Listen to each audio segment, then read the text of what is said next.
عالم میں ہے نرالا، اعلیٰ ہے اس کا مقام، مرکز تحفظ اسلام، مرکز تحفظ اسلام۔ السلام علیکم ورحمۃ اللہ وبرکاتہ۔ الحمد للہ نحمده ونستعینه ونستغفره ونؤمن به ونتوکل علیہ ونعوذ باللہ من شرور انفسنا ومن سیئات اعمالنا، من يهده الله فلا مضل له ومن يضلله فلا هادي له، ونشهد أن لا إله إلا الله وحده لا شريك له، ونشهد أن سيدنا ونبينا ومولانا محمدا عبده ورسوله صلى الله عليه وعلى آله وأصحابه وبارك وسلم تسليما كثيرا كثيرا. أما بعد، فأعوذ بالله من الشيطان الرجيم. بسم الله الرحمن الرحيم. وكذلك جعلناكم أمة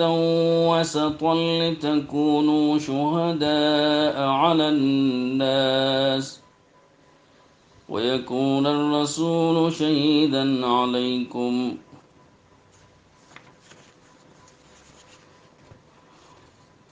وقال تعالى: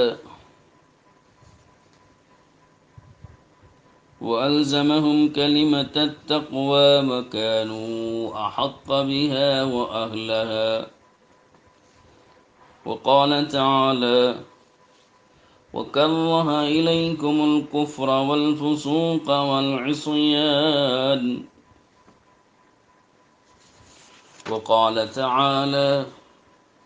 محمد رسول الله والذين معه أشداء على الكفار رحماء بينهم، وقال النبي صلى الله عليه وسلم: إن الله اختارني واختار لي أصحابي وجعل له أصحابا وإخوانا وأصهارا، وسيجيء قوم بعدهم يعيبونهم وينقصونهم، فلا تواكلوهم ولا تشاركوهم ولا تناكحوهم ولا تصلوا عليه ولا تصلوا معهم.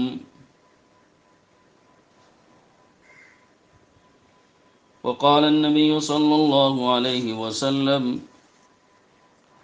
الله الله في أصحابي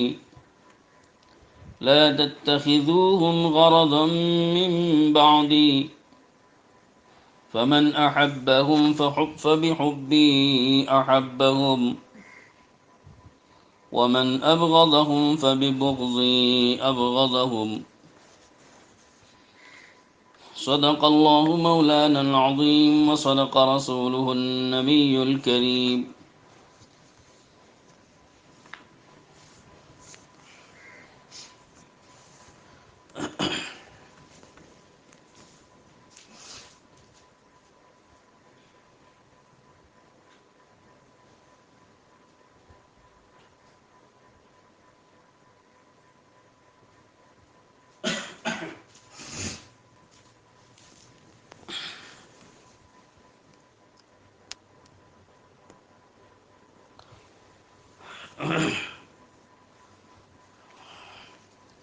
محترم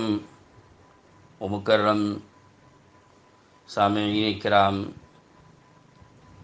دوستوں، بھائیوں اور بزرگوں،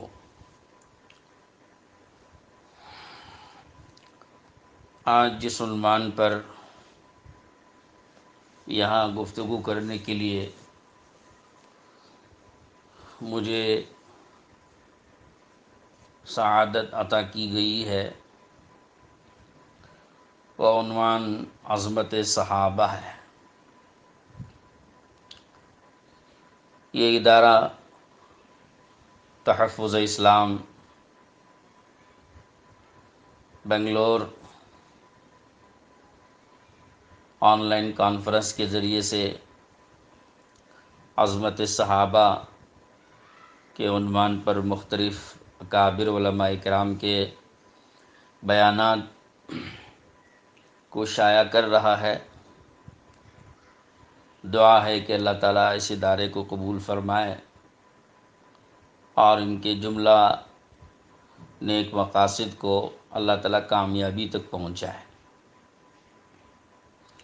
یہ عنوان یقیناً بڑا عظیم ترین عنوان ہے اور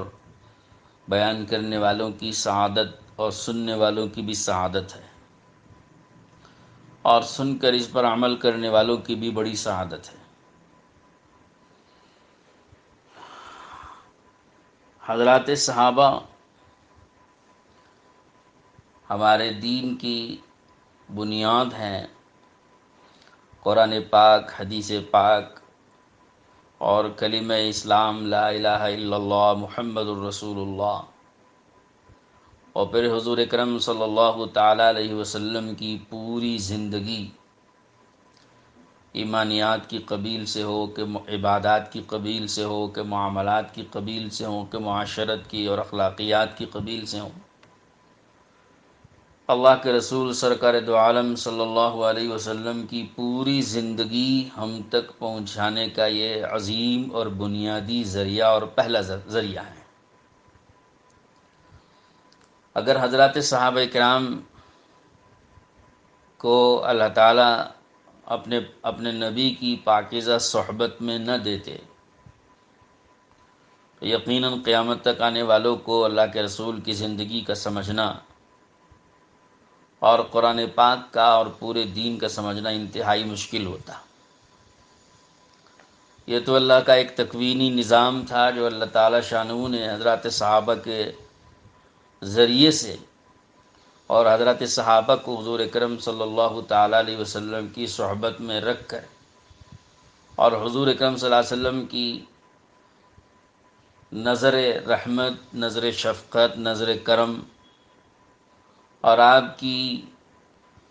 بہترین اور پاکیزہ تربیت اور صحبت سے مستفید کر کے قیامت تک آنے والے انسانوں کو ایک نمونے والی زندگی ان کے ذریعے سے اللہ تعالیٰ نے پہنچائی۔ اللہ کا یہ بہت ہی عظیم احسان ہے۔ جس طرح اللہ پاک نے قرآن نازل فرمایا اور قرآن پاک کو نازل کر کے قرآن پاک کو سمجھانے کے لیے اللہ نے نبی بھیجا،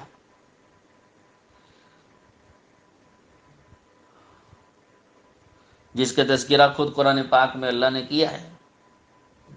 وَأَنزَلْنَا إِلَيْكَ الذِّكْرَ لِتُبَيِّنَ لِلنَّاسِ مَا نُزِّلَ إِلَيْهِمْ، کہ ہم نے یہ قرآن آپ پر اتارا ہے تاکہ آپ قرآن پاک کو سمجھ کر، آپ قرآن پاک پر عمل کر کے لوگوں کو آپ قرآن پاک سمجھا سکیں، قرآن پاک واضح کر سکیں۔ لِتُبَيِّنَ لِلنَّاسِ مَا نُزِّلَ إِلَيْهِمْ، کہ جو ہم نے اتارا ہے وہ لوگوں کو آپ واضح طور پہ سمجھائیں۔ تو جس طرح قرآن اللہ نے اتارا تو اس کو سمجھانے کے لیے نبی کو بھیجا، تو پھر نبی کے ذریعے جو کچھ سمجھایا گیا اس کا نام حدیث پاک رکھا گیا۔ تو اسی طریقے سے اللہ تعالیٰ نے اس قرآن اور اس حدیث پاک کو قیامت تک آنے والے لوگوں تک پہنچانے کے لیے اور قیامت تک آنے والے لوگوں کو سمجھانے اور سکھانے کے لیے اللہ نے صحابہ کو بھیجا۔ تو صحابہ بھی مبعوث ہیں، بھیجے گئے ہیں اور منتخب ہیں اللہ کی طرف سے اس عظیم خدمت کے لیے، اور اللہ کی طرف سے چنندہ ہیں اور چنے گئے ہیں۔ اور یہ اللہ کا انتخاب ہے،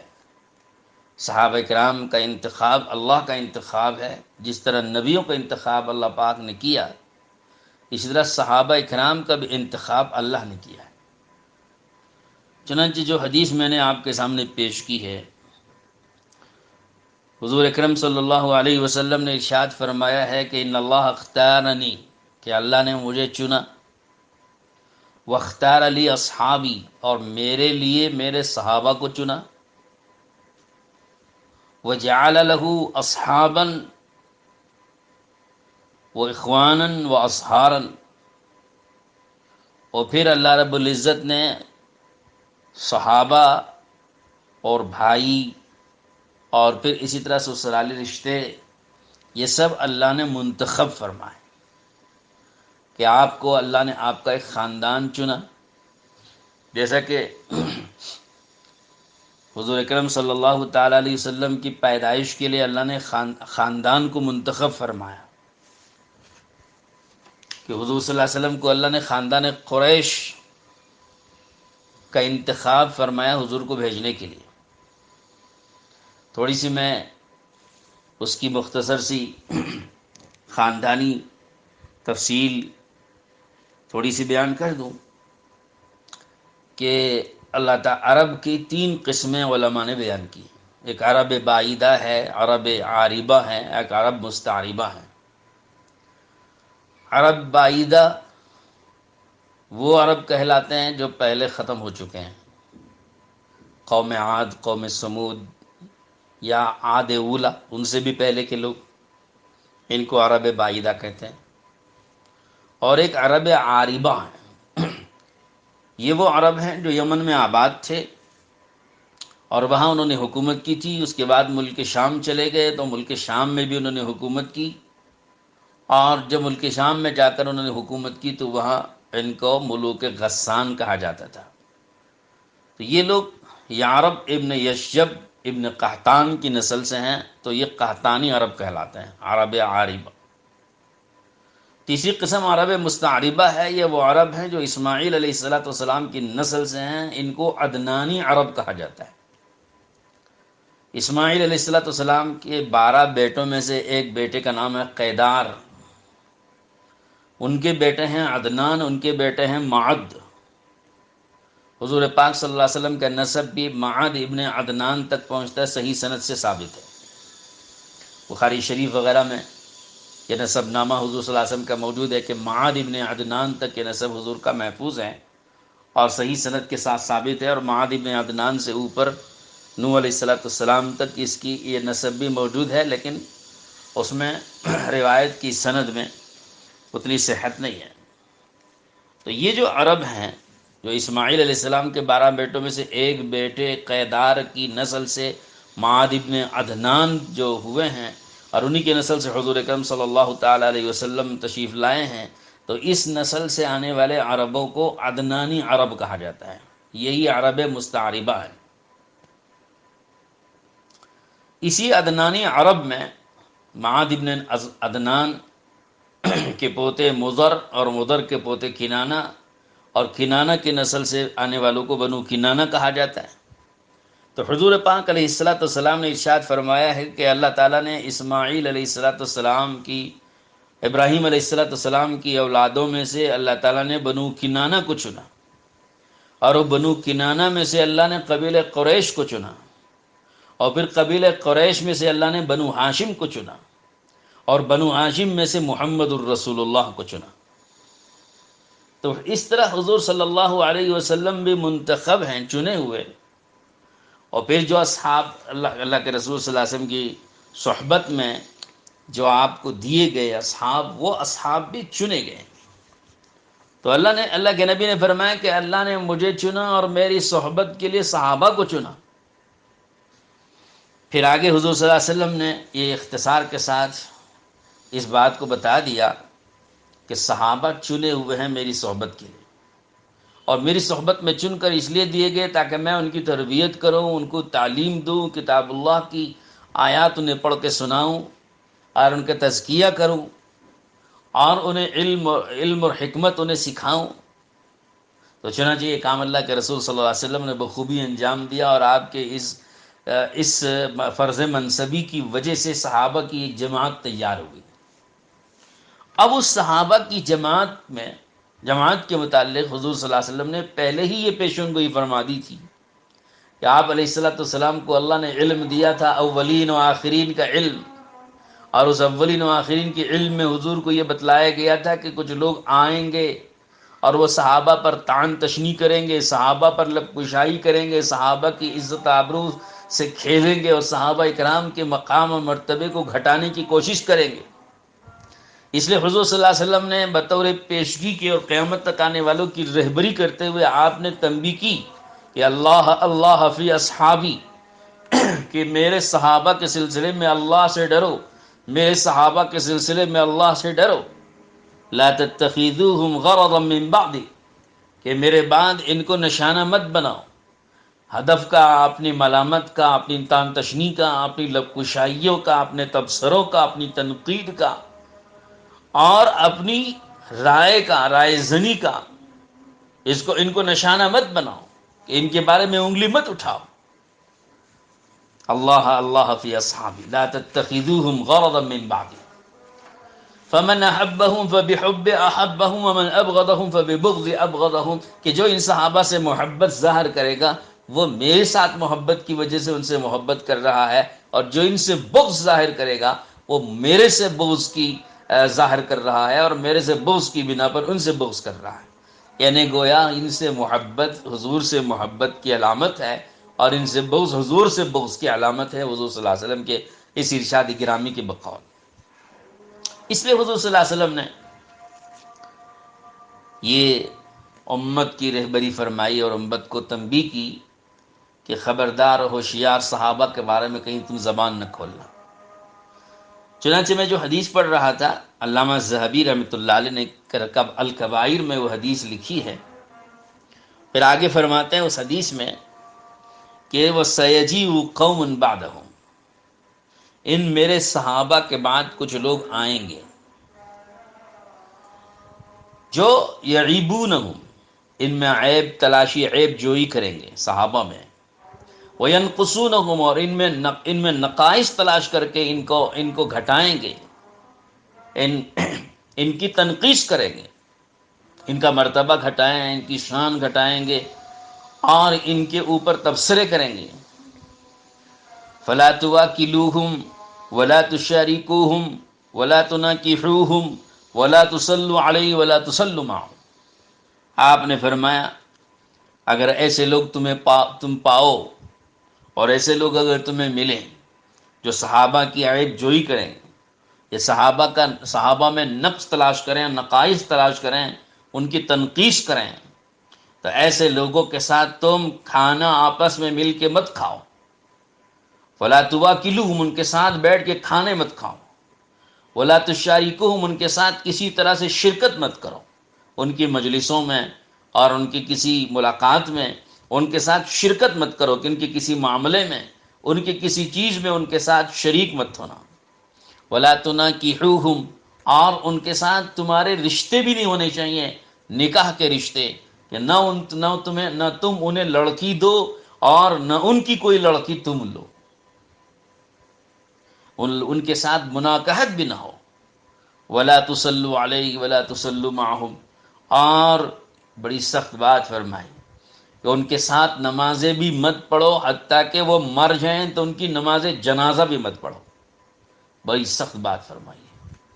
یہ حدیث بڑی سخت ہے، اور ظاہر ہے کہ سخت ہونے کی وجہ بھی ہے کہ صحابہ اکرام میں عیب تلاش کرنا اور ان کے نقائص ڈھونڈنا اور ان میں عیب جوئی کرنا،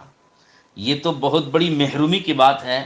اس لیے کہ صحابہ میں نقص تلاش کرنے اور عیب تلاش کرنے کا معنی یہ ہے کہ اللہ کے رسول صلی اللہ علیہ وسلم کی آپ تربیت پر انگلی اٹھا رہے ہو، اور آپ کی تعلیم پر انگلی اٹھا رہے ہو، اور آپ کی توجہات پر اور آپ کی توجہ سے جو صحابہ کی جماعت تیار ہوئی ہے، تو آپ کے کام پر اور آپ کی توجہات پر اور آپ کی محنت پر انگلی اٹھا رہے ہو۔ حضور صلی اللہ علیہ وسلم کی محنت سے یہ جماعت بنی ہے، حضور کی تربیت سے یہ جماعت تیار ہوئی ہے، حضور صلی اللہ علیہ وسلم کی تعلیم کے نتیجے میں یہ جماعت تیار ہوئی ہے، حضور کے تزکیے کے نتیجے میں یہ جماعت تیار ہوئی ہے، تو لہذا ان میں عیب جوئی کرنا اللہ کے رسول صلی اللہ علیہ وسلم کے کام میں اور آپ کی تربیت میں اور آپ کی تعلیم میں اور آپ کے تزکیے میں نقص نکالنا اور عیب نکالنا ہوا۔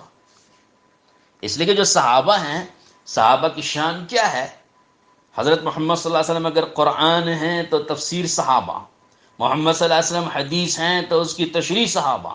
محمد صلی اللہ علیہ وسلم پھول ہیں تو اس کی خوشبو صحابہ، محمد صلی اللہ علیہ وسلم استاد ہیں تو شاگرد صحابہ، محمد صلی اللہ علیہ وسلم سالار ہیں تو ان کی فوج صحابہ، محمد صلی اللہ علیہ وسلم اگر پیر ہیں تو مرید صحابہ، محمد صلی اللہ علیہ وسلم ترکش ہیں تو تیر صحابہ، محمد صلی اللہ علیہ وسلم خوشبو کا دریا ہیں تو اس کی لہریں صحابہ، محمد صلی اللہ علیہ وسلم بحر سخاوت ہیں تو اس کی لہریں صحابہ ہیں، محمد صلی اللہ علیہ وسلم شجر و درخت ہیں تو اس کے پھل و ثمر صحابہ ہیں۔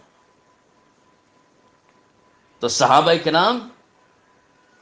یہ تو اللہ کے رسول صلی اللہ علیہ وسلم کا عکس ہیں، پرتو ہیں، اور آپ علیہ الصلوۃ والسلام کی تربیت کو اور تعلیم کو اور آپ کے تزکیے کو جو ہے اس کو واضح کرنے والے، اس کو سمجھانے والے اور اس کو بروئے کار لانے والے اور قیامت تک آنے والوں کے سامنے پیش کرنے والے یہی صحابہ ہیں۔ اگر ان صحابہ کرام کے اوپر انگلی اٹھائی گئی،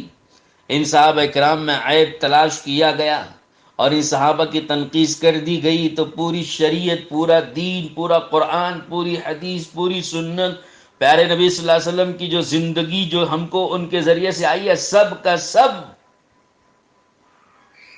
شک کے دائرے میں پڑ جاتا ہے۔ یہ شک کے سب شک کے دائرے میں آ جاتے ہیں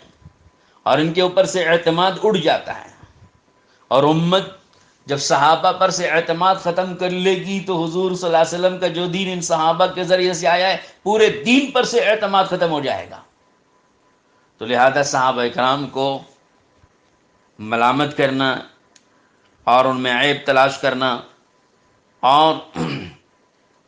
ان کی تنقیص، یہ بہت ہی برا نتیجہ لانے والی اور بہت ہی خراب نتیجہ لانے والی چیز ہے۔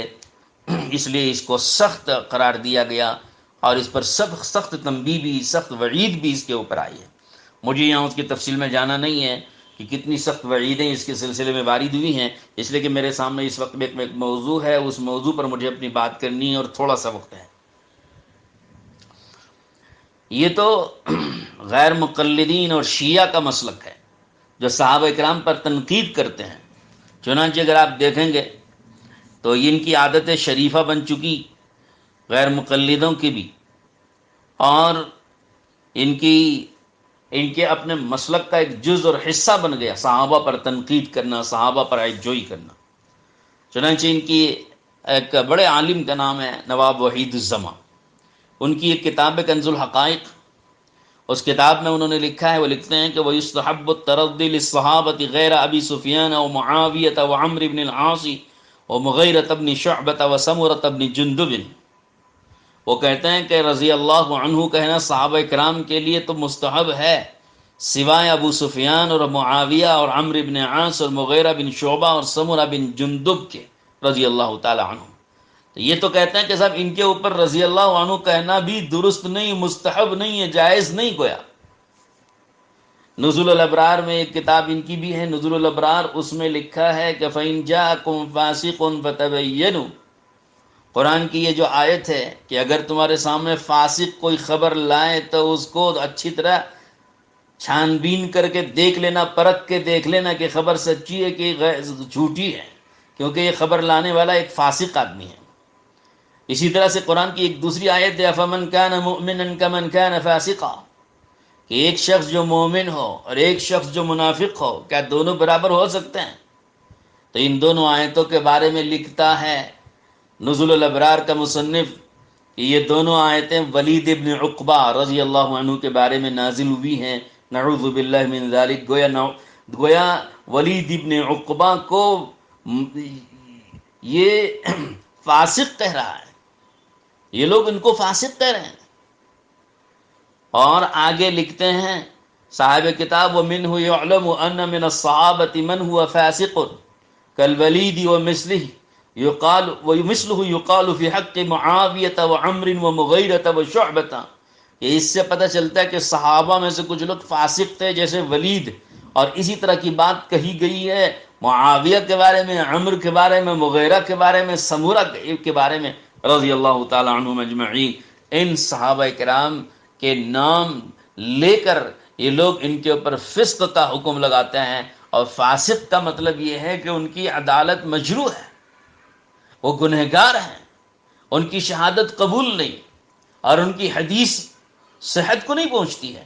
گویا ان کی حدیث ہو یا ان کی طرف سے آنے والا دین ہو یا ان کی طرف سے آنے والی شریعت کی کوئی بات ہو یا ان کی طرف سے آئی ہوئی قرآن کی کوئی آیت ہو، سب کے سب غیر معتبر ہے۔ تو یہ تو غیر مقلدوں کا اپنا عقیدہ ہے، اور یہ سب غیر مقلدوں نے یہ ساری باتیں شیعہ سے لی ہیں، اور یہ شیعہ کا عقیدہ ہے جو غیر مقلدوں میں گھسا ہے اور غیر مقلدوں کے راستے سے مسلمانوں میں آ رہا ہے۔ تو لہذا غور کر لینا چاہیے مسلمانوں کو، اور سنبھل جانا چاہیے، اور چوکنا ہونا چاہیے، چوکس رہنا چاہیے کہ جو بات مسلمانوں میں پھیلائی جا رہی ہے یہ کن کی جانب سے آ رہی ہے، اس کا لانے والا کون ہے، اس کا پھیلانے والا کون ہے، اس کو چلانے والا کون ہے۔ آج تک 1400 سال سے پوری امت متفقہ علیہ طور پر صحابہ کرام کی عدالت کی قائل ہے، صحابہ کرام کا اعتبار کر رہی ہے، صحابہ کرام کو عادل مانتی ہے، ان کی طرف سے آنے والی ساری باتوں پر اعتماد کر رہی ہے، اور ان کی طرف سے آنے والی قرآن کی آیتیں، حدیث پاک ہو، سنت رسول اللہ ہو، آپ کی ان کے واسطے سے اور توسط سے آنے والی شریعت و سنت کی کوئی بھی بات ہو، امت نے اس کا پورا اعتبار کیا ہے، اعتماد کیا ہے۔ تو آج ان کو مجروح کر کے، ان کو فاسق قرار دے کر، ان کو منافق قرار دے کر ان کا اعتماد امت میں ختم کیا جا رہا ہے، اور ایسی باتیں آ رہی ہیں۔ تو ہم عوام کو چاہیے کہ وہ اچھی طرح سے تحقیق کر لیں کہ یہ کس کی طرف سے بات آ رہی ہے۔ تحقیق کریں گے تو آپ کو اس بات کے چلانے والے شیعہ نظر آئیں گے، اس بات کے چلانے والے ملحد نظر آئیں گے، اور ان باتوں کے چلانے والے وہ خود وہ لوگ ہوں گے کہ جن کے اوپر اعتماد نہیں کیا جا سکتا۔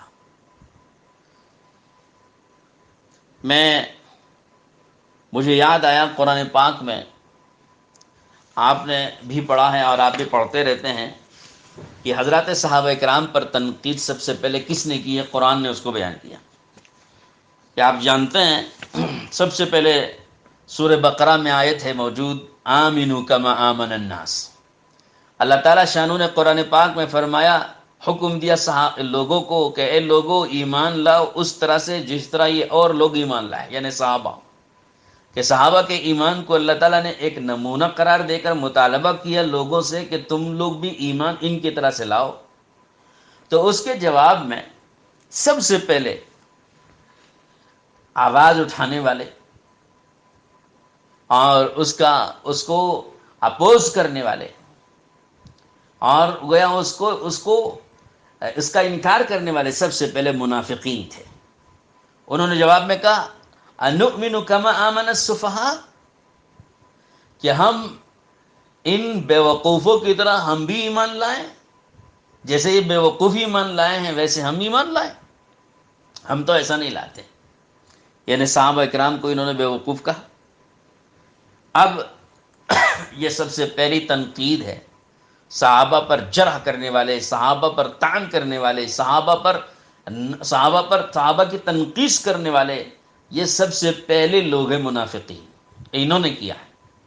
تو اس کا جواب اللہ نے ان کو دیا۔ اللہ نے فرمایا کہ الا انہم هم السفہاء، کان کھول کر سنو کہ بے وقوف تو یہ خود ہیں، جو کہہ رہے ہیں کہ صحابہ کے بارے میں جو کہہ رہے ہیں کہ یہ بے وقوف ہیں، تو یہ کہنے والے خود بے وقوف ہیں۔ یہ اللہ پاک نے جواب دیا کہ اللہ نے خود ان کو بے وقوف قرار دیا۔ تو یہی بات میں عرض کر رہا ہوں کہ کوئی بات غلط آ رہی ہے جمہور کے خلاف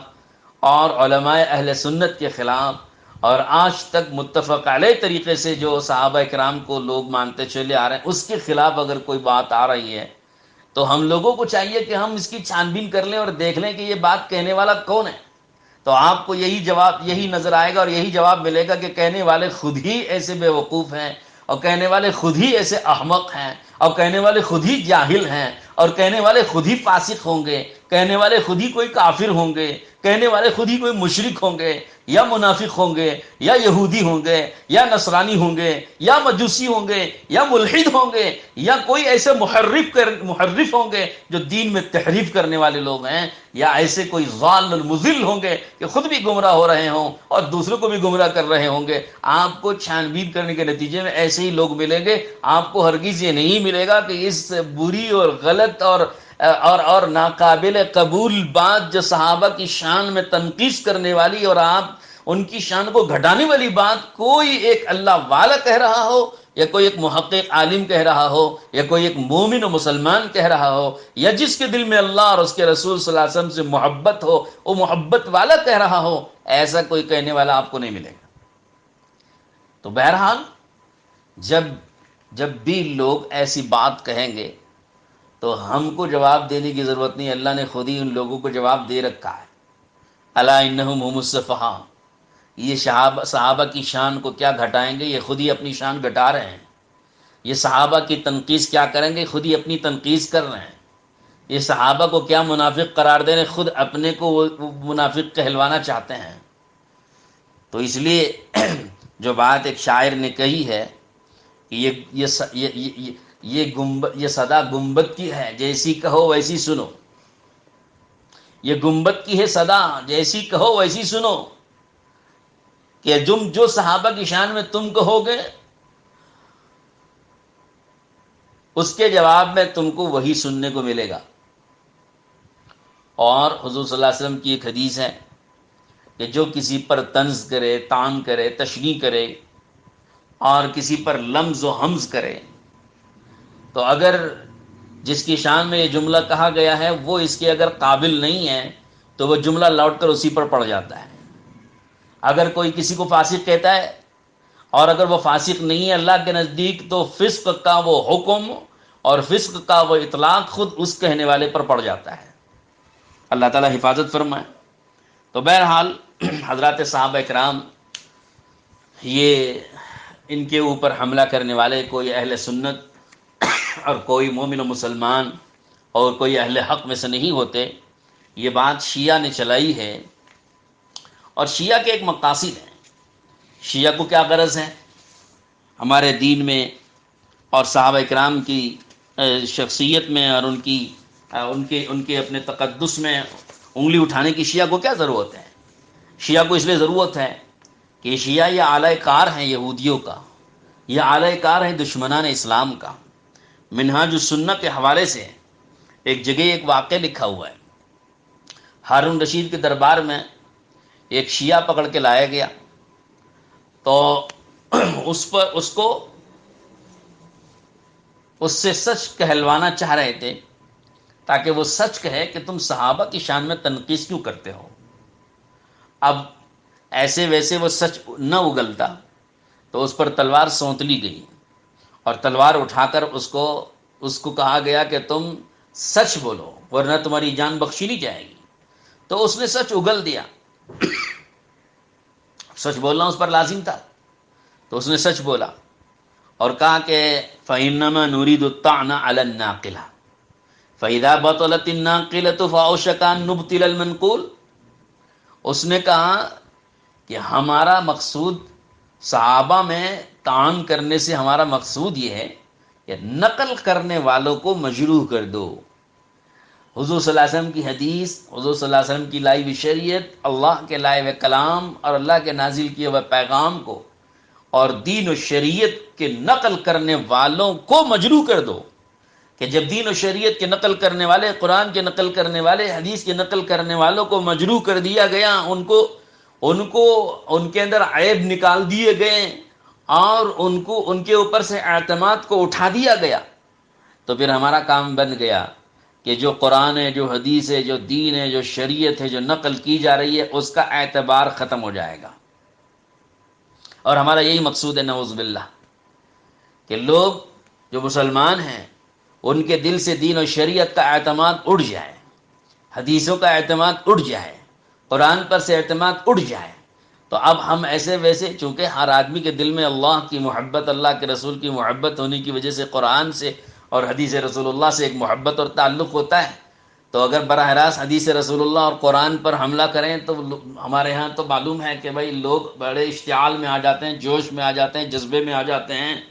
اور وہ آسانی سے دین کو چھوڑنے والے نہیں ہیں، شریعت کو چھوڑنے والے نہیں ہیں، حدیث رسول اللہ کو چھوڑنے والے نہیں ہیں، قرآن کو چھوڑنے والے نہیں ہیں۔ لہذا اگر ان سے دین و شریعت اور قرآن و حدیث چھڑانا ہے تو اس کا ایک ذریعہ ہے کہ صحابہ اکرام پہ نقد کرو، طعن کرو، تشنیع کرو، ان کو مجروح کر دو اور ان کا اعتبار ختم کر دو، تو ان کے ذریعے سے آئی ہوئی ساری چیزوں کا اعتبار خود بخود ختم ہو جائے گا، گویا پوری دین کی بنیاد بیٹھ جائے گی۔ یہ ایسی ایک بنی بنائی پلاننگ ہے شیعہ کی طرف سے۔ اس لیے ہم کہتے ہیں کہ جو صحابہ کرام پر طعن و تشنیع ہو رہی ہے،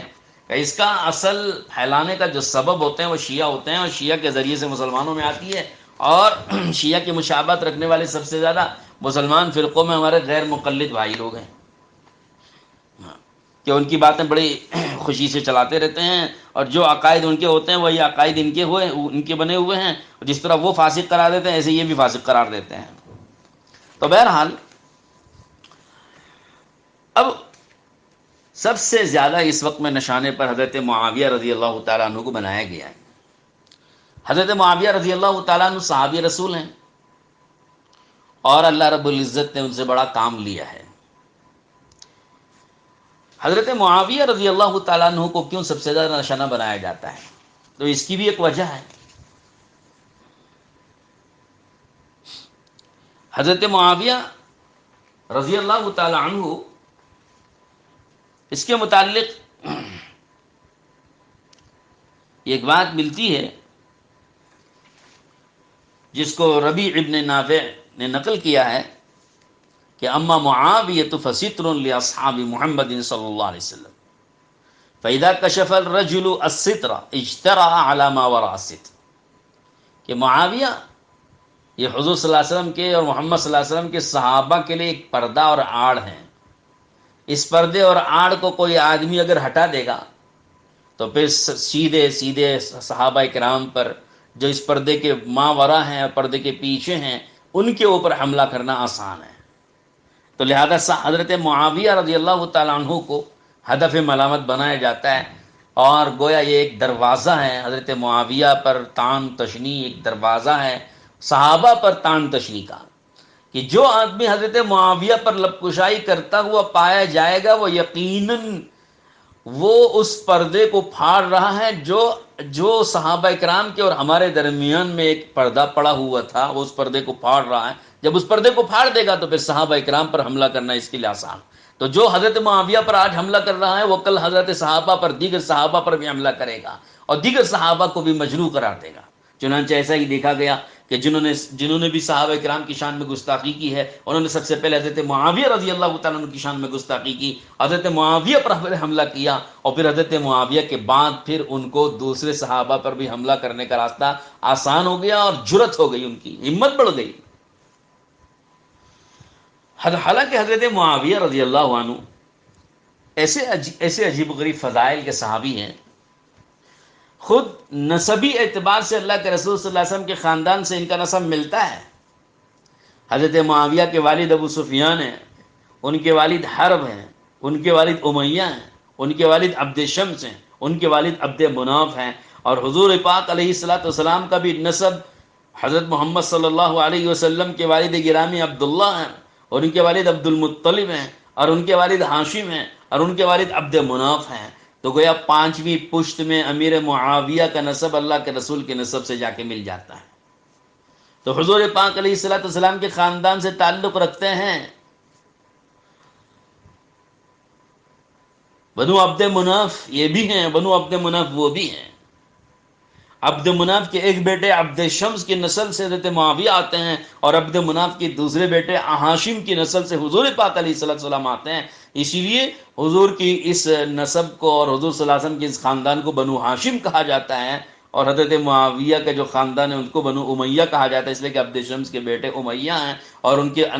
نسل سے آنے والوں کو بنو امیہ کہا جاتا ہے۔ تو وہ بنو امیہ ہوئے اور یہ بنو ہاشم ہوئے۔ تو حضور صلی اللہ علیہ وسلم ہی کا نسب ہے۔ اور پھر اس کے علاوہ آپ جانتے ہیں کہ حضرت معاویہ رضی اللہ عنہ کی بہن حضور صلی اللہ علیہ وسلم کے نکاح میں تھی، اور حضرت معاویہ رضی اللہ تعالیٰ عنہ کا خاندان بھی بڑا معزز اور مشہور، زمانے جاہلیت سے بڑا مشہور اور معزز خاندان مانا جاتا تھا۔ ان کے والد ابو سفیان فتح مکہ تک اسلام کے سخت دشمن ضرور تھے،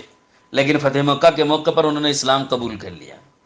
اس زمانے میں فتح مکہ سے پہلے تک کے زمانے میں اسلام کے خلاف، حضور کے خلاف جتنی جنگیں ہوئی ہیں ان تمام جنگوں میں ابو سفیان کا یا تو براہ راست ہاتھ تھا یا بالواسطہ ان کا ہاتھ ضرور تھا، لیکن فتح مکہ کے بعد ان کے والد گرامی جب اسلام میں داخل ہو گئے، الاسلام یہدم ما کان قبلہ، اسلام میں آ جانے کے بعد ما قبل کی ساری برائیوں کو اللہ معاف فرما دیتا ہے۔ تو ہمیں اور آپ کو اختیار کیا ہے کہ مردوں کو قبروں سے، گڑے ہوئے مردوں کو قبروں سے نکالا جائے؟ اور حدیث پاک میں اس بات سے سختی سے منع کیا گیا ہے کہ اگر کوئی آدمی کسی گناہ میں مبتلا تھا اور اس نے اس گناہ سے توبہ کر لیا تو دوبارہ اس گناہ کی عار دلانا حرام ہے اور ناجائز ہے۔ تو ہمیں کیا اختیار بنتا ہے کہ ابو سفیان رضی اللہ تعالیٰ عنہ کے زمانے جاہلیت میں اور اسلام سے پہلے کی ہوئی غلطیوں کو ہم اٹھا کے اچھال کر اس کو بیان کریں؟ ہمیں کوئی اختیار نہیں ہوتا، اسلام نے اس کی اجازت نہیں دی ہے کہ جس غلطی کو اور گناہ کو اللہ نے معاف فرما دیا۔ اور پھر یہ بات تو صرف کوئی ابو سفیانی کے ساتھ خاص نہیں ہے، سارے صحابہ اکرام کے ساتھ ہے کہ جتنے صحابہ اکرام سے جو بھی غلطیاں اور کوتاہیاں ہوئی ہیں، صحابہ چونکہ معصوم نہیں، ہم نبیوں کو تو معصوم مانتے ہیں لیکن صحابہ اکرام کو تو معصوم نہیں مانتے، لیکن اللہ نے ان کی حفاظت فرمائی، وہ محفوظ ہیں۔ البتہ جو کچھ انسان ہونے کے ناطے غلطیاں اور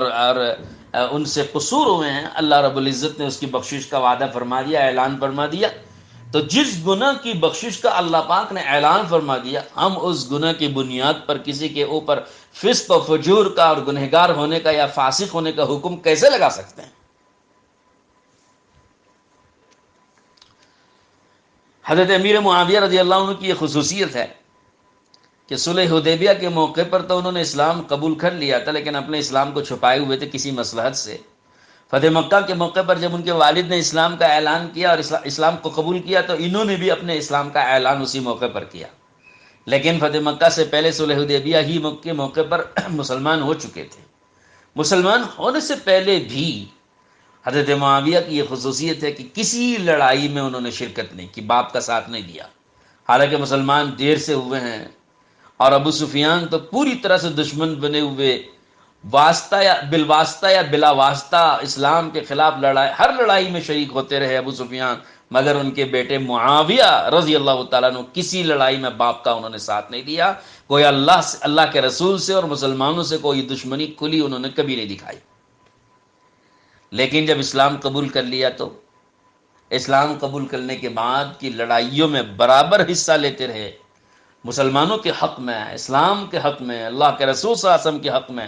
لڑائیاں لڑتے رہے۔ حضور کے زمانہ تو انہوں نے زیادہ نہیں پایا جس کی وجہ سے کوئی بڑا کارنامہ حضور کی حیات میں دکھانے کا انہیں موقع نہیں ملا، لیکن حضور صلی اللہ علیہ وسلم کے وصال مبارک کے بعد جو انہوں نے کارنامے بتائے ہیں، اسلام کی تاریخ میں سنہرے حرفوں میں لکھنے کے قابل ہیں۔ ان کے کارنامے، ان کارناموں کا کوئی بدل نہیں ہے، ایسی عجیب و غریب کارنامے انہوں نے بتائے ہیں۔ حضرت ابوبکر صدیق رضی اللہ تعالیٰ عنہ کی خلافت کے زمانے سے لے کر اپنی حیات کے آخری لمحات تک بھی انہوں نے اسلام کے لیے، اعلاء کلمت اللہ کے لیے، اسلام کی سربلندی کے لیے اور دشمن پر اپنا رعب ڈالنے کے لیے اور مسلمانوں کا دبدبہ بٹھانے کے لیے اور اسلام کی ہیبت و وقعت لوگ دشمنوں کے دلوں میں اور ان کے قلوب میں راسخ و پیوست کرنے کے لیے اپنی پوری توانائی انہوں نے صرف کی ہے۔ اردن کی فتح کے سلسلے میں اس کے ساحلی علاقے پر ملک شام کے سپہ سالار حضرت ابو عبیدہ ابن الجراح رضی اللہ عنہ نے عمرو ابن العاص کو بھیجا، تو ان کے مقابلے پر قسطنطنیہ سے رومیوں کا بہت بڑا لشکر جمع ہو گیا۔ ان سے مقابلے کے لیے عمرو ابن عاص نے امداد طلب کی۔ سپہ سالار نے ابو عبیدہ رضی اللہ عنہ نے معاویہ کے بھائی یزید ابن ابی سفیان کو روانہ فرمایا۔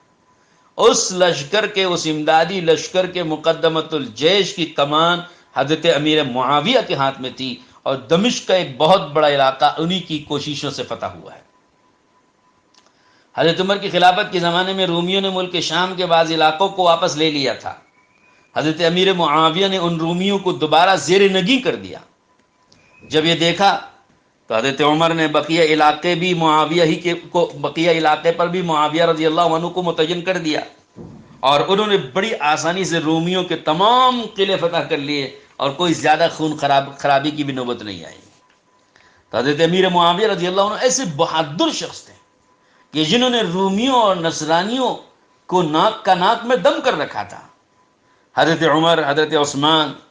رضی اللہ تعالیٰ عنہ کا طویل زمانے تک ملک شام کے گورنر بنائے گئے۔ حضرت عمر نے ان کو گورنر بنایا، 4 سال تک حضرت عمر کے زمانے میں وہ ملک شام کے گورنر تھے، اور حضرت عمر کا انتقال ہوا، حضرت عثمان غنی رضی اللہ تعالیٰ عنہ خلیفہ بنائے گئے، تو حضرت عثمان نے اس میں کوئی تبدیلی نہیں کی، ان کو اسی منصب پر برقرار رکھا، اور صرف برقرار ہی نہیں بلکہ انہوں نے مزید علاقے ان کے حوالے کیے۔ اور امیر معاویہ رضی اللہ عنہ نے اپنے عہد حکومت میں جن غزوات انہوں نے وہ لڑے ہیں، تو ان غزوات کی ایک فہرست ہے۔ 27 ہجری میں سب سے پہلے بحری بیڑا لے کر رومیوں کے خلاف جہاد کے لیے قبرص کی طرف آگے بڑھے اور قبرص کا عظیم جزیرہ فتح کر لیا۔ یہ اسلام کی تاریخ میں سب سے پہلی بحری جنگ تھی، سمندری جنگ تھی، جو انہی کے حصے میں اور انہی کے کارناموں میں لکھی جاتی ہے۔ حضرت معاویہ رضی اللہ عنہ کی قیادت میں غزوہ ذی خشب پیش آیا، انہی کے عہد حکومت میں غزوہ سجستان، غزوہ سمرقند، غزوہ قسطنطینیہ پیش آیا۔ امیر معاویہ رضی اللہ عنہ کی حکومت کے دور میں قبرص فتح ہوا، ملک سوڈان فتح ہوا، سجستان کا مزید علاقہ قبضے میں آیا، کابل فتح ہوا، مسلمان ہندوستان کے علاقے قندابیل تک پہنچ چکے تھے، سندھ کا کچھ حصہ قبضے میں آ گیا، مسلمان نہر جیحون کو عبور کرتے ہوئے بخارا تک پہنچ گئے، افریقہ پر لشکر بھیجا گیا اور ایک بہت بڑا حصہ مسلمانوں کے قبضے میں آیا۔ حضرت عمر رضی اللہ عنہ اسی وجہ سے تعریف فرماتے تھے اور لوگوں سے کہتے تھے، صحابہ سے، کہ تم قیصر و کسریٰ کی اور ان کی سیاست اور حکومت کی تعریف میرے سامنے کرتے ہو، حالانکہ تم میں معاویہ موجود ہیں۔ اللہ اکبر، کیسی زبردست کلمات ہیں۔ اور کہتے ہیں کہ تم قیصر و کسریٰ کی تعریف میرے سامنے کرتے ہو، ان کی سیاست و حکومت کی تعریف کرتے ہو، تمہیں معاویہ کا پتہ نہیں کہ معاویہ کوئی قیصر و کسریٰ سے کم تھوڑا ہی ہے، اور معاویہ کی حکومت اور ان کا رعب و دبدبہ قیصر و کسریٰ سے کم تھوڑا ہی ہے،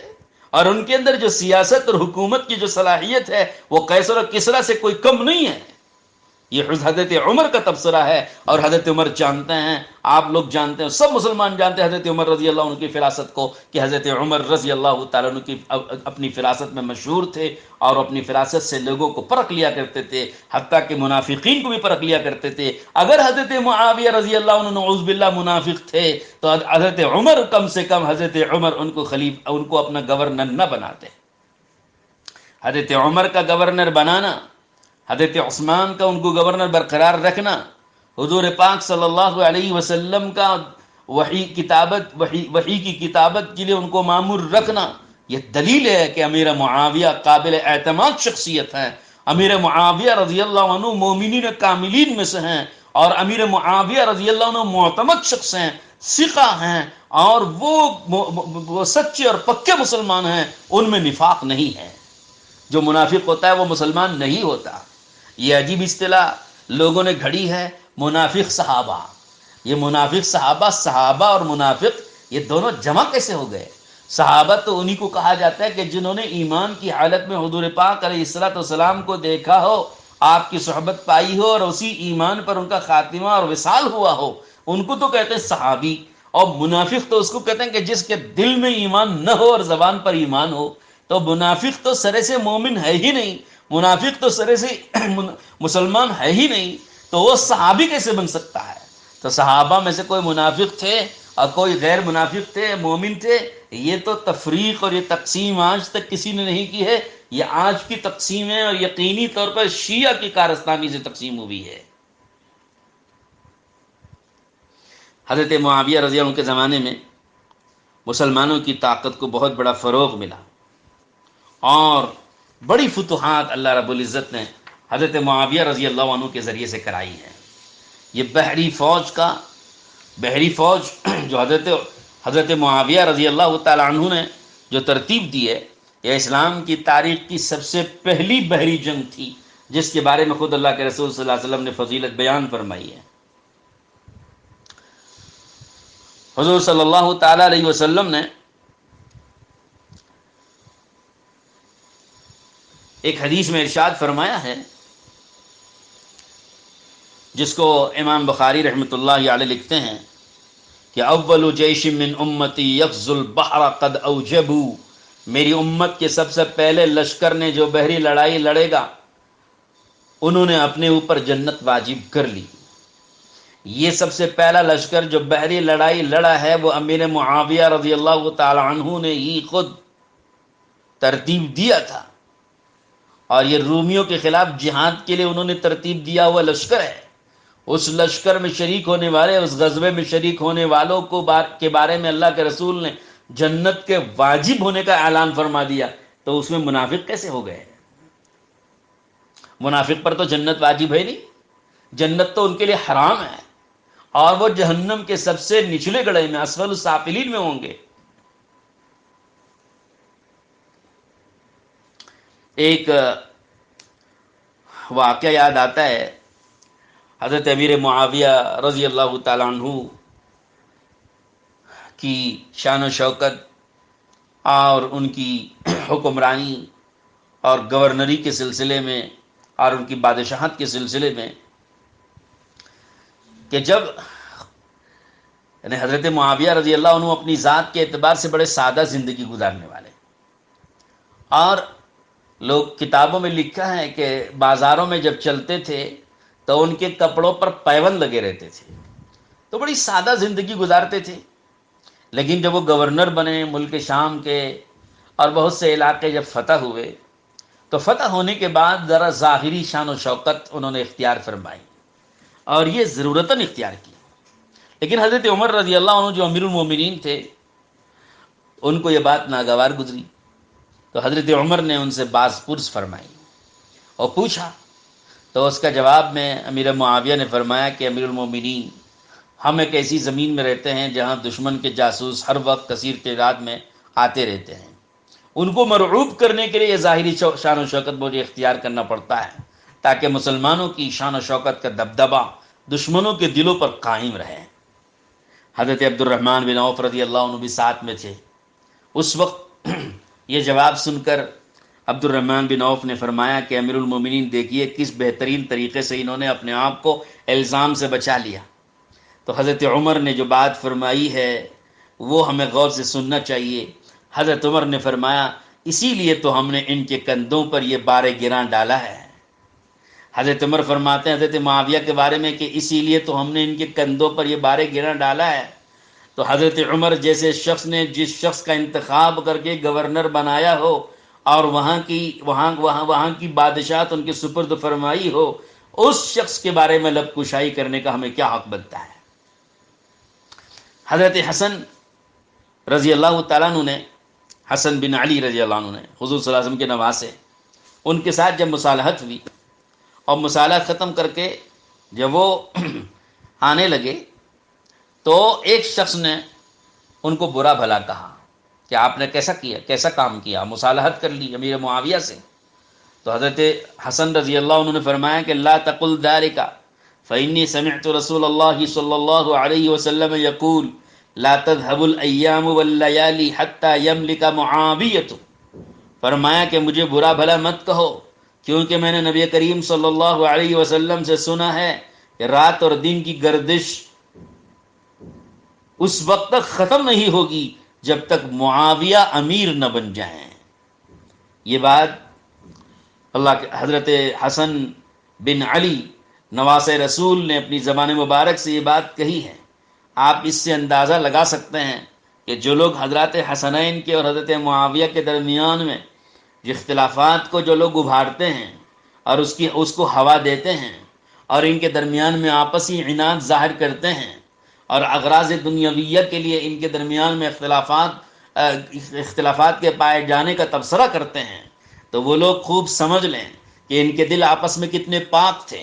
حضرت حسن جیسی شخصیت نے کہ جن کو حضرت معاویہ کے سامنے صلح کرنی پڑی اور جنگ سے دستبردار ہونا پڑا اور خلافت سے دستبردار ہونا پڑا، ان حسن ابن علی رضی اللہ عنہ نے ایسے نازک موقع پر جو تبصرہ امیر معاویہ کی تعریف میں کیا ہے، وہ تاریخ میں سنہرے حرفوں میں لکھنے کے قابل ہے۔ اور فرماتے ہیں کہ میں نے اللہ کے رسول صلی اللہ علیہ وسلم سے یہ بات سنی ہے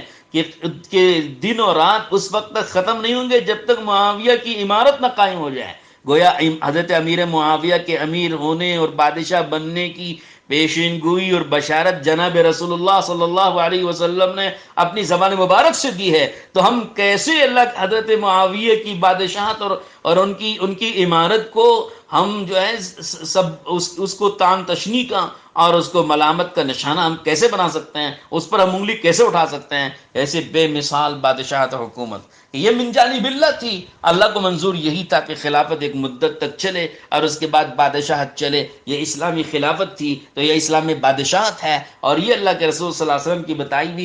بتائی ہوئی پیشن گوئی کے مطابق وقوع میں آئی ہے، اور اس میں کوئی قصور نہیں ہے. اللہ کو اتنی مدت تک خلافت راشدہ کو چلانا منظور تھا، اور اس مدت کے بعد بادشاہت چلانا اللہ کو منظور تھا. تو یہ اللہ رب العزت کی طرف سے چلائی ہوئی ترتیب تھی، تو اس کا سبب حضرت معاویہ بنے. لیکن اگر معاویہ رضی اللہ عنہ کا مقصود اگر اس میں ان کی اپنی ذاتی غرض تھا اور ان کو اپنا عہدہ یا منصب ان کا مقصود تھا، تو وہ اسلام کے خلاف رومیوں اور دشمنان اسلام کے خلاف جنگیں لڑ کے اسلام کی ترقی اور اسلام کو فروغ دینے کو وہ مقصود نہ بناتے، بلکہ سب کو خوش رکھ کے بادشاہت کو اور عیش و عشرت کو مقصود بناتے. حالانکہ انہوں نے اپنی زمانے خلافت میں فتوحات کی ہیں اور علاقے فتح کر کے اسلام کے دائرے میں داخل کیا ہے، اور دشمنان اسلام کے دانت کھٹے کیے ہیں. یہ مخلص ہونے کی دلیل ہوتی ہے. اور خود اس مسلمان پورے امن و امان کے ساتھ زندگی گزارتے رہے، پوری راحت کے ساتھ زندگی گزارتے رہے. برس تک جو مسلمانوں کے آپس میں خانہ جنگیاں تھیں، امیر معاویہ کے دور میں سب کے سب سرد پڑ گئیں، اور مسلمان آپس میں بڑے رحم دل، بڑے ایک دوسرے کے ساتھ امن و امان کی زندگی بسر کرنے لگے. لیکن دشمن کے خلاف جنگیں برابر ہوتی رہیں. علماء نے اور محققین نے لکھا ہے حضرت عثمان کے دور خلافت میں، حضرت علی کے دور خلافت میں اسلام کو کوئی فتوحات نصیب نہیں ہوئی، اس واسطے کہ آپسی جنگوں اور آپسی لڑائیوں میں مصروف رہے. اس کی بنا پر اسلام کو کوئی فتح نصیب نہیں ہوئی، دشمن کے کوئی قلعے، دشمن کے کوئی علاقے اسلام کی گود میں نہیں آئے. لیکن امیر معاویہ جب حکومت ان کی قائم ہوئی اور ان کی بادشاہت قائم ہوئی، تو اس کے بالکل برعکس مسلمانوں کے آپس کی لڑائیوں اور آپس کی جنگیں ختم ہو گئیں، اور آپس کی خانہ جنگیاں بند ہو کر بالکل امن و امان قائم ہو گیا، اور اسلام کو فتوحات ملتی رہی. اور امیر معاویہ کی حکومت ہندوستان تک پہنچ گئی، بخارا اور سمرقند تک پہنچ گئی، اور افریقہ تک پہنچ گئی، اور یورپ تک پہنچ گئی، اور رومیوں کے دانت کھٹے کر کے رومیوں کا علاقہ ملک شام سارے کا سارا فتح کر لیا. تو یہ امیر معاویہ رضی اللہ تعالی عنہ کی کارنامے ہیں. اور قسطنطنیہ جو ان کے زمانے میں، حضرت معاویہ کے زمانے میں، ان کی خلافت میں، ان کی گورنری میں، اب ان کے بھیجے ہوئے لشکر کے ذریعے سے جو قسطنطنیہ فتح ہوا، اسی قسطنطنیہ کی فتح کے سلسلے میں اللہ کے رسول نے پیشن گوئی دی. فرمایا کہ اول جیش یغزو القسطنطینیۃ مغفور لهم، کہ سب سے پہلا وہ لشکر جو قسطنطنیہ کے جہاد میں شریک ہوگا وہ سارے کے سارے مغفور ہیں، سب کے سب کی مغفرت کر دی گئی، سب کے سب بخش دیے گئے ہیں. تو اب آپ بتائیے کہ جن غزوات کو امیر معاویہ نے اپنی زمانے خلافت میں انجام دیا ہے، اس کی پیشن گوئی رسول اللہ صلی اللہ علیہ وسلم اپنے زمانے میں دے کر گئے ہیں، تو اس سے بڑی سعادت کیا ہو سکتی ہے جو امیر معاویہ کی قسمت میں آئی. ایک آخری بات عرض کر کے اپنی بات کو ختم کروں. اللہ کے رسول صلی اللہ علیہ وسلم کے زمانے حیات میں ایک مرتبہ حضرت معاویہ رضی اللہ عنہ اونٹ پر سوار تھے. حضور صلی اللہ علیہ وسلم کے پیچھے اونٹ پر سوار ہو کر کے تشریف لے جا رہے تھے، اور حضرت معاویہ کا جسم حضور کے جسم مبارک سے لگ رہا تھا. تو حضرت معاویہ سے حضور نے پوچھا کہ معاویہ تمہارے بدن کا کون سا حصہ میرے بدن سے مس کر رہا ہے اور لگ رہا ہے؟ حضور کے سوال پر امیر معاویہ نے فرمایا کہ اللہ کے رسول میرا پیٹ ہے جو آپ کے پیٹ سے لگ رہا ہے. تو اللہ کے رسول نے دعا دی کہ اللہم املأہ علما، اے اللہ معاویہ کے پیٹ کو علم سے بھر دے. حضور صلی اللہ علیہ وسلم کی دعائیں ملی ہیں حضرت معاویہ کو، اور اس کی ایک فہرست ہے. ہاں، حضور صلی اللہ علیہ وسلم کی جو دعائیں ہیں جو ان کو ملی ہیں، اس کی ایک لمبی فہرست ہے. اللہم اجعلہ ہادیا و مہدیا واہدی بہ، اے اللہ اس معاویہ کو، ان کو ہادی بنا، مہدی بنا، اور یعنی ہادی بنا ہدایت دینے والا بنا، مہدی بنا ہدایت پایا ہوا بنا، وہدی بھی اور ان کے ذریعے دوسروں کو بھی ہدایت دے. یہ حضور صلی اللہ علیہ وسلم کی دعائیں ہیں. اور ایک دعا حضور نے دی، اللہم علم معاویہ الکتاب، کہ اللہ معاویہ کو کتاب اللہ کا علم عطا فرما. تو غرض میں اپنی بات کو طویل نہ کرتے ہوئے اتنی بات عرض کرنا ضروری سمجھتا ہوں کہ حضرت معاویہ رضی اللہ عنہ پر طعن تشنیع کر کے لوگ اپنا ہنر سمجھتے ہیں، اپنے علم کا کمال ظاہر کرتے ہیں اور اپنی تحقیق کا گویا لوہا منوانا چاہتے ہیں۔ وہ لوہا کیا منوائیں گے؟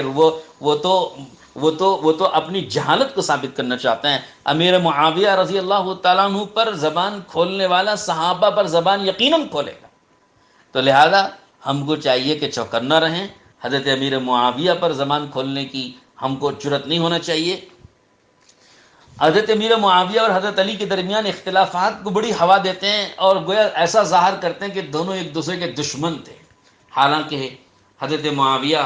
اور حضرت علی کے درمیان میں آپس میں جو محبتیں اور ایک دوسرے کا جو لحاظ اور اکرام تھا، اس کی مثال آج ہم نہیں پیش کر سکتے۔ ایک آدمی امیر معاویہ رضی اللہ عنہ کا درباری، اس نے فجر کی نماز حضرت علی کے رضی اللہ عنہ کے پیچھے پڑھی اور آ کر امیر معاویہ رضی اللہ تعالیٰ عنہ سے معذرت کرنے لگا اور یہ عرض کرنے لگا کہ حضرت امیر المومنین، میں آپ سے معذرت چاہتا ہوں کہ آپ کے پیچھے نماز نہ پڑھ سکا، اس لیے کہ آج میں نے فجر کی نماز علی کے پیچھے پڑھی ہے، اس کی بنا پر میں آپ کے دربار میں حاضر نہیں ہو سکا، معذرت کرنے لگا۔ تو امیر معاویہ رضی اللہ عنہ نے کیا جواب دیا؟ فرمایا کہ تم کو تو ایک نماز فجر کی آج علی کے پیچھے نصیب ہو گئی، لیکن مجھے آج تک حضرت علی رضی اللہ عنہ کے پیچھے ایک نماز بھی نصیب نہیں ہوئی، ہوا یصلی بنا کنبینا، حالانکہ وہ ہمیں ایسا نماز پڑھاتے ہیں جیسے ہمارے نبی نماز پڑھاتے ہیں۔ حضرت امیر معاویہ اپنی معذرت کر رہے ہیں کہ مجھے ایک نماز بھی علی کے پیچھے پڑھنا نصیب نہیں ہوا، علی تو ایسی نماز پڑھاتے ہیں جیسے نبی پاک صلی اللہ علیہ وسلم نماز پڑھاتے ہیں۔ تو بتاؤ کہ حضرت معاویہ کیسے صاف دل تھے علی رضی اللہ تعالیٰ عنہ کے بارے میں، کہ جس نے معذرت کی وہ ان کے سامنے خود معذرت کر رہے ہیں کہ مجھے آج تک ان کے پیچھے نماز نصیب نہیں ہوئی۔ تو بڑے صاف دل اور نیک دل لوگ تھے۔ حضرت حسن اور حضرت حسین، حضرت معاویہ کے درمیان بھی ایسے واقعات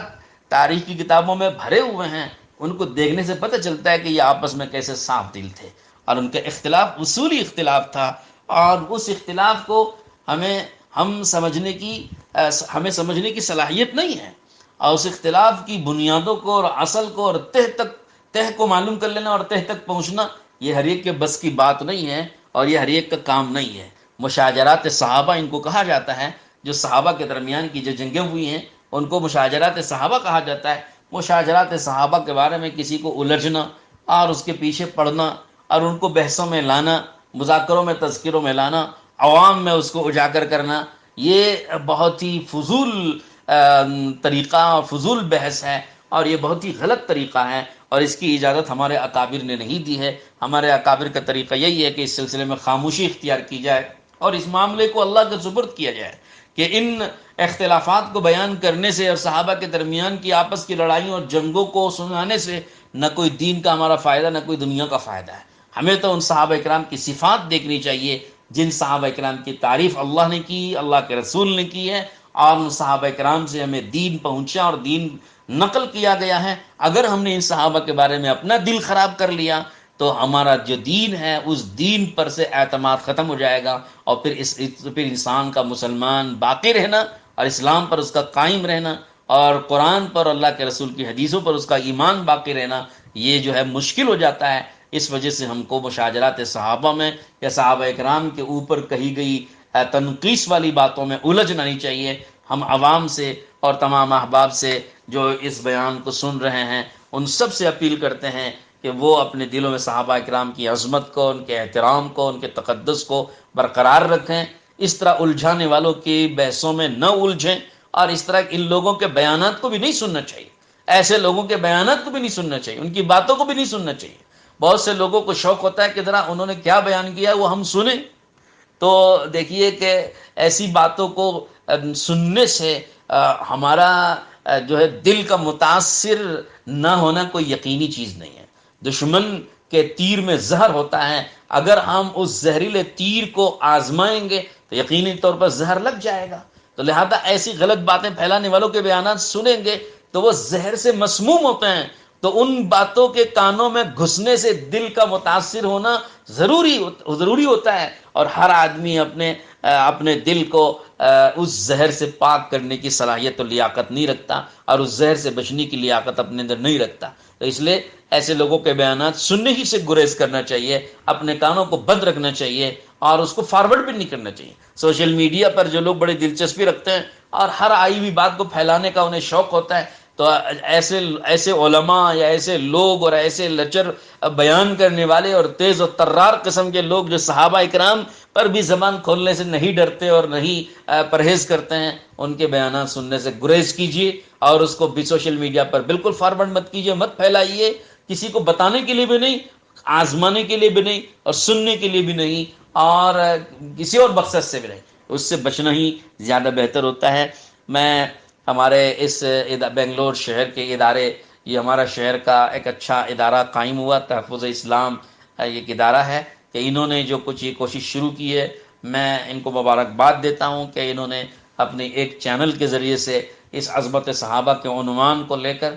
اس موقع پر پھیلے ہوئے اس فتنے کو دبانے اور دفن کرنے کی ایک اچھی کوشش انہوں نے شروع کی ہے. اللہ تعالیٰ ان کو استقامت نصیب فرمائے، اور آئندہ بھی تسلسل کے ساتھ ان موضوعات کو عنوان بنا کر اور اس کو ٹارگٹ کر کے چلاتے رہنے کی انہیں توفیق نصیب فرمائے. مبارکبادی بھی دیتا ہوں اور دعا بھی دیتا ہوں دل سے کہ اس تحفظ اسلام بنگلور کے اس ادارے کو اللہ تعالیٰ ترقیات سے مالا مال فرمائے، نظر بد سے بچائے، اور ان حضرات کو استقامت نصیب فرمائے، اور اکابر علماء کرام کے بیانات جو خاص طور پر